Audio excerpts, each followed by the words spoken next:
السلام عليكم ورحمة الله وبركاته. أنا كاميليا فريد ودي قناتي. هنبتدي الفيديو بتاعنا بالصلاة والسلام على سيدنا محمد عليه أفضل الصلاة والسلام ونسمي الله. النهاردة هنعمل مع بعض طبق خفيف قوي وجميل قوي ولذيذ قوي. يلا بينا نشوف هنعمل ايه النهاردة مع بعض.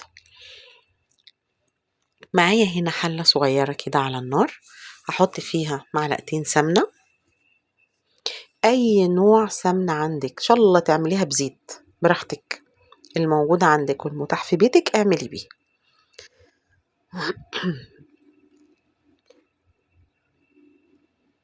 هسيح بقى انا معلقتين السمنة كده،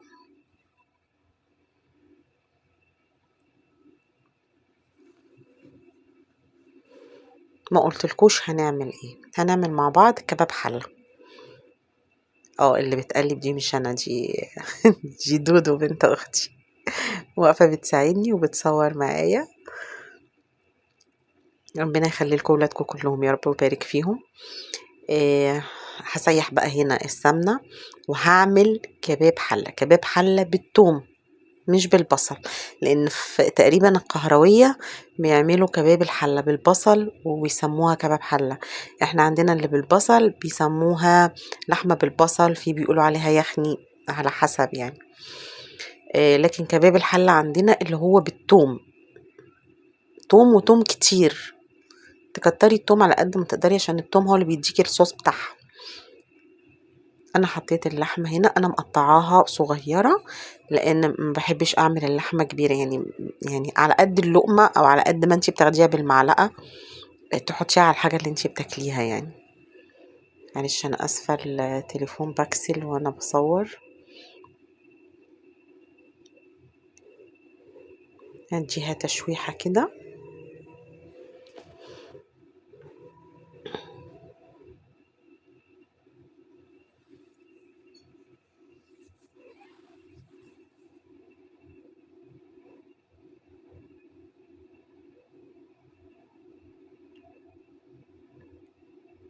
هحط بقى البهارات، هحط ورق لورا او لوري على حسب ما بتقولوا،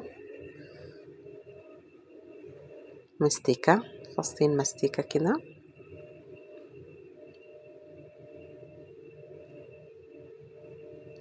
فلفل اسمر، المتاح عندك حطيه. في ناس ما بتحبش تحط بهارات للحمة، بتحط ملح وفلفل اسمر ويقولك عشان طعم اللحمة ما بيروحش. يعني لا، هو انا مش معاكم بصراحة في كده، يعني كل واحد طبعا وحسب ما هو بيحب. انا بحب احط كل البهارات اللي عندي، بس انا بحط يعني ربع معلقة صغننة من كل البهارات اللي عندي، تمام.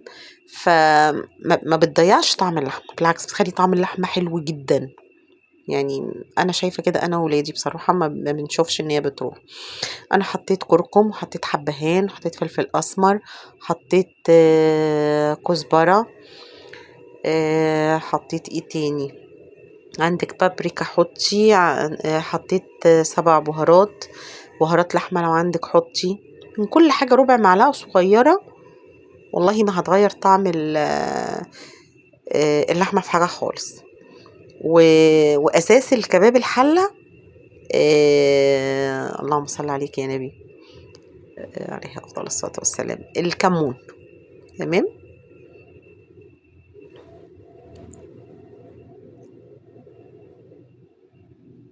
جوزة الطيب هبشرها برضو كده،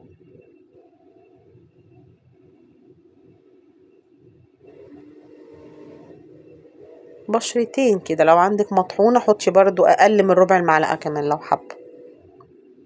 واحدة ماجي، علب ماجي كده.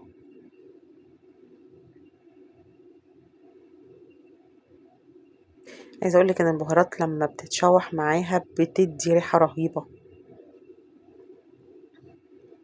تنسوش بقى الاستغفار والصلاة على الرسول عليه أفضل الصلاة والسلام والحوقلة، وندعي لنفسنا وندعي لولادنا ربنا يتقبل منا. معايا هنا راسين توم متوسطين أو راس كبيرة، ولو تقدري تكتري عن كده كتري، عايزة تقللي قللي براحتك. أنا بحطه التوم بحاله صحيح كده، تومة بتومتها، مش بحطه مفروم. لو انتي ما عندكيش وعندك مفروم حطي، مفيش أي مشكلة. مش هيقول لأ يعني.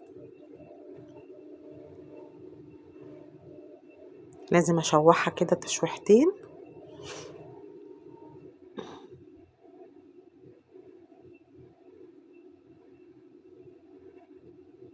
أحط بقى مية سخنة، وممكن تحطي مية عادية من الحنفية عادي.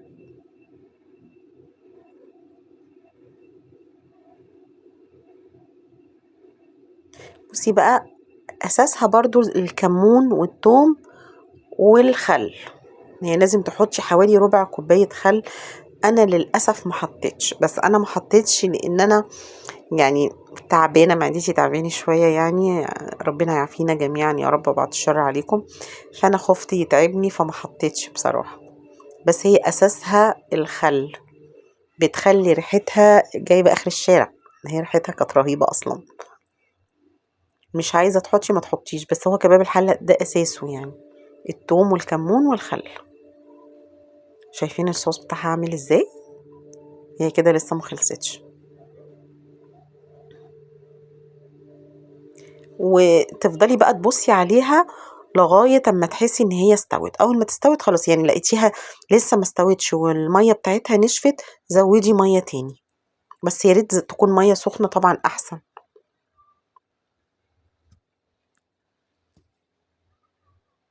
شايفين الصوص؟ احلى حاجة ده تعمليه بقى ايه جنب شوية رز ابيض، رز بالشعرية، رز حبة وحبة، مكرونة، مكرونة بالبشاميل، مكرونة بالصلصة، ايه اللي يريحك. هشيل بقى هنا الورق اللورا والحبهان.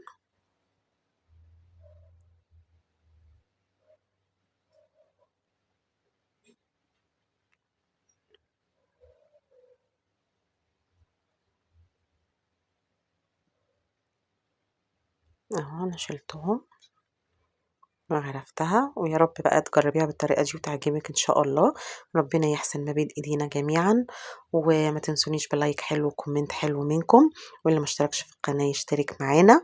واشوفكم الفيديو الجاي على خير. السلام عليكم ورحمة الله وبركاته.